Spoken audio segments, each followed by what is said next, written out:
কথায় আছে পরিশ্রম সাফল্যর চাবিকাঠি। ধৈর্য ধরে পরিশ্রম করলে নাকি সফলতা একদিন আসবেই। হ্যালো এভরিওয়ান, আসসালামু আলাইকুম।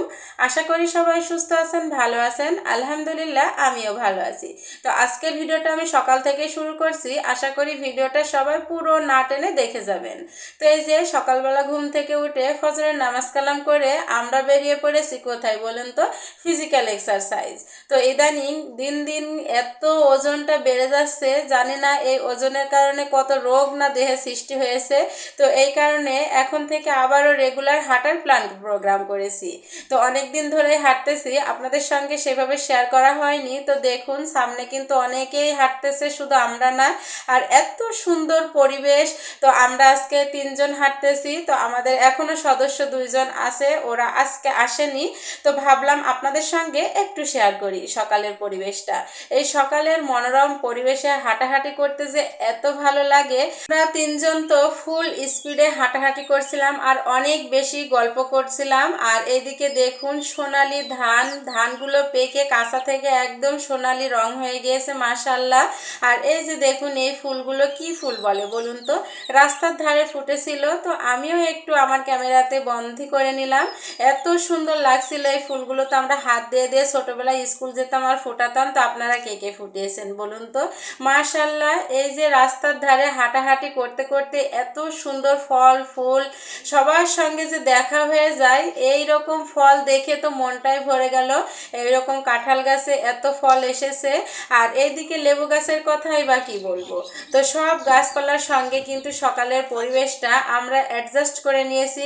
এত ভালো লাগে হাঁটতে হাঁটতে। আরও দেখুন ওই ধানগুলো তো পেকে গিয়েছে আর এই ধানগুলো এখনও কাঁচা আছে।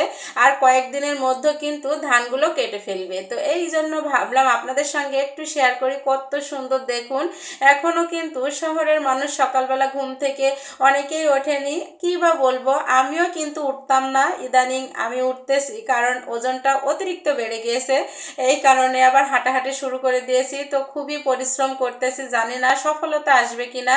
তো প্রতিদিন কিন্তু আমরা 45 মিনিট থেকে 1 ঘন্টা হাঁটাহাঁটি করি। তারপরে এই যে বাসায় চলে এসেছি, এসে একটু রেস্ট করে তারপরে 1 গ্লাস কুসুম গরম পানি দিয়ে লেবু পানি খেয়েছি।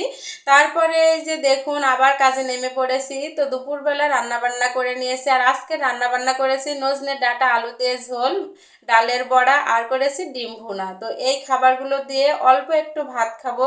তো অল্প একটু ভাত খেয়েছে, আর কিছু খাইনি। তো বিকেলবেলা আবার একটু বের হয়েছিলাম বাচ্চাদেরকে নিয়ে।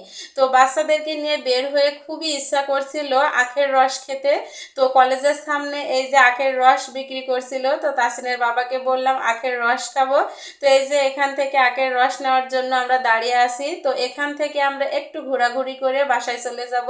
আর এই রসটা কার পছন্দ বলুন তো? আমি তো এই প্রথম মানে ফার্স্ট টাইম খেলাম এইভাবে আখের রস। এর আগে কখনো আমার খাওয়া হয়নি। আমার 2টা মেয়ে এই যে দাঁড়িয়ে আছে, ওরা অনেকবার খেয়েছে কিন্তু আমিই খাইনি। তো জানি না কিরকম হবে। তো আমার কাছে খুবই ভালো লেগেছিল খাওয়ার পরে।